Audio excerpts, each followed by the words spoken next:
வந்து தோள்பட்டை இருக்க நோய் நன்றாக குணமாகணும்னா ஃபர்ஸ்ட் வழி எது தெரியுமா? உளுந்துங்க. நம்ம வீட்டில் கருப்பு உளுந்து இருக்கு இல்லையா, அந்த உளுந்தை வந்து நல்லா எடுத்து தண்ணியில போடுங்க. ஒரு ராத்திரி ஃபுல்லா ஊற வைங்க. காலையில அந்த உளுந்தை நல்லா தண்ணி போட்டு வேக வைங்க. நல்லா அது வெந்த பிறகு நல்லா மைய அரைங்க. பேஸ்ட் மாதிரி உளுந்து நம்ம கடைவல்ல பருப்பு கடைகிற மாதிரி கடைங்க. சூடா இருக்கும் போதே கரைங்க. ஒரு மகாராஜ தைலத்தையோ அல்லது ஒரு ஆர்த்தோக்யூர் எண்ணெயோ முதல்ல எடுத்து இந்த மார்பு பகுதி, இந்த தோள்பட்டை பகுதி, இந்த ஷோல்டர் பிளேட் பகுதி, இந்த அக்கிள் பகுதி எல்லா இடத்துலயும் அந்த ஆயில் அப்ளை பண்ணிட்டு இந்த சூடா இருக்கக்கூடிய உளுந்த பொறுக்கிற சூடுல எடுத்து அது மேல அப்படியே ஒரு 10 மாதிரி போடுங்க. இதுக்கு பேர் உளுந்து 10ன்னு பேர்.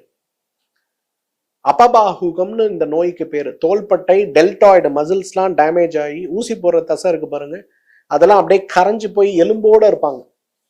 அந்த மாதிரி இருக்கக்கூடியவர்களுக்கு கூட இந்த உளுந்து 10 போட ஆரம்பிச்சோம்னா அவ்வளவு அழகாக மசில் டெவலப் ஆகி அவங்களோட ஹெல்த் இம்ப்ரூவ் ஆகிறத பார்க்க முடியும்.